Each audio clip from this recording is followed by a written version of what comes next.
Contingency leadership theories. Contingency theory arose after trait and behavioral theories were unable to determine a single best leadership style for all situations. As the name suggests, contingency theory states that the best leadership style is contingent on the demands of the situation, and a leader should discover what type of leadership situation he or she thrives in. Variables that comprise contingency leadership theory are the leader, the followers, and the situation. Fred Fiedler began researching and developing the contingency theory in the 50s and 60s. He suggested that a leader's effectiveness is dependent on how well his or her skills match a given situation.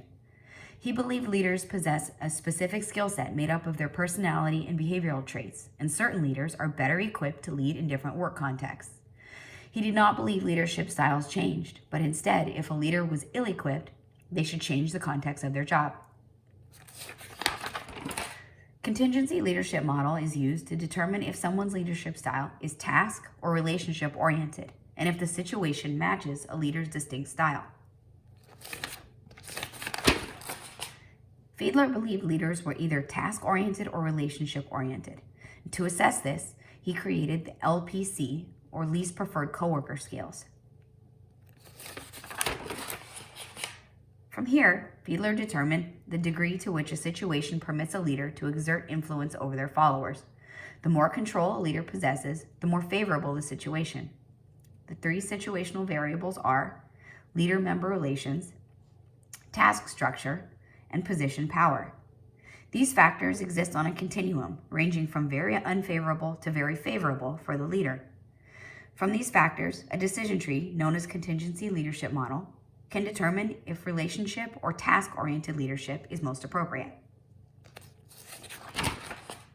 For example, let's look at an individual who was just promoted to lead of a development team he has worked on for several years. Trust will be high as he knows the team well. Task structure is also high as each team member knows their work. But position power is low as the team lead position holds minimal formal authority over the team. According to Fiedler's model, the team lead should be a task-oriented leader to be most effective in the new role. If the leadership style and situation do not match, the leader might prove ineffective. In this case, Fiedler suggests changing the leader's role to one in which he or she is a better fit. Though Fiedler's theory is widely supportive, the most considerable criticism lies in the thought that leaders cannot or should not change their leadership style. On the contrary, most would agree that it is easier and better for the organization for leaders to possess an adaptive style than to switch roles. Continuum theory. Around the same time Fiedler began his research, Robert Tannenbaum and Warren Schmidt developed the leadership continuum theory. This theory states that leadership rests on a continuum from boss-centered to subordinate-centered leadership. Their model focuses on the decision maker. Like Fiedler's model, the continuum theory is factored on three variables. First is forces in the boss, then forces in the subordinates, and forces in the situation.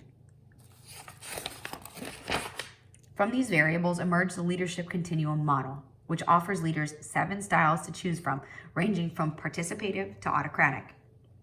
The goal for any effective leader is to transition their team from one end of the spectrum to the next over a period of time. As the team demonstrates their capacity to perform without strict supervision, the leader relinquishes control, offering subordinates more freedom and autonomy.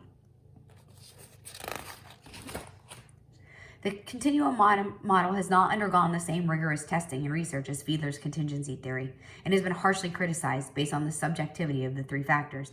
The model doesn't clearly indicate which leadership style to use and when. Path-goal leadership theory. Robert House's path-goal leadership theory emerged in the 1970s. Unlike earlier models, path-goal leadership theory does not account for leadership traits or behaviors. Instead, the leader should choose an appropriate leadership style without consideration of his or her own characteristics. The path goal theory is based on previous motivational theories of goal setting and expectancy. It's the leader's responsibility to influence followers in order to reach organizational objectives. Motivation can be increased through path clarification. either clarifying the path to rewards for followers or increasing the rewards to further incentivize them. If a manager of a kitchen says to the team, if we get our section of the kitchen spotless by 9, we can all go home early. That leader is using path goal theory. The leader clarifies the goal, get the kitchen clean by 9, specifies direction, everyone cleans their own section, and motivates the employees towards a reward. We'll get out of here early. The path goal model determines employee objectives and clarifies an achievement path via one of 4 leadership styles and focuses on leaders' influence over follower perceptions of their goals and the path they should choose to follow them.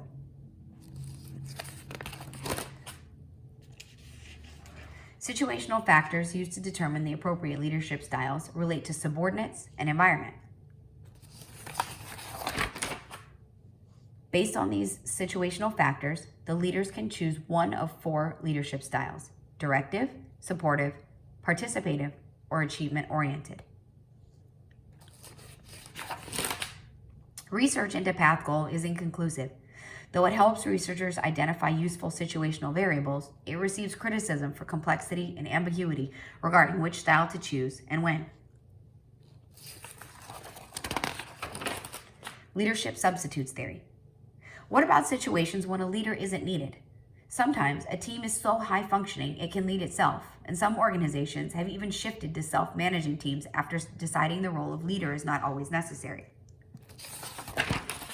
Leader substitutes theory takes into account the characteristics of subordinates, the task, and the organization when determining if there is a need for a leader. In some situations, factors outside a leader's control affect outcomes more than the leadership itself. For example, let's say a teacher offers her students small pieces of candy in exchange for positive behavior.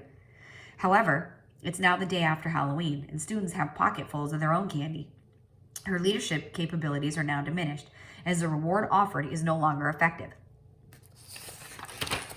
This reduction in influence over the team is called a neutralizer. Neutralizers reduce a leader's control, but don't increase the team's performance. Substitutes, on the other hand, reduce the leader's power while increasing the team's performance. A high-functioning team is a great example of a substitute for leadership. By analyzing the situation and understanding how the traits of the followers, task, and organization can either substitute or neutralize their leadership efficacy, leaders can determine the most appropriate leadership style for the situation. Like other theories discussed, results on leadership substitutes theory are mixed. Some aspects are supported, while other aspects are in need of further research. One important criticism is that formal leadership is simply replaced by informal leadership, and members of the team exhibit the same behaviors a leader would. I personally gravitate most toward the leadership continuum model. While I agree with most of Fiedler's work on contingency theory, I do believe that strong leaders are able to change their leadership style to fit the situation. Next year, I'm in charge of opening a large yoga and fitness studio with a brand new staff and facility. The hope is to build a successful flagship studio, then perhaps open a few more, and then franchise. In order for this to work, I need an educated, confident, and capable staff who's able to run the studio effectively in my absence.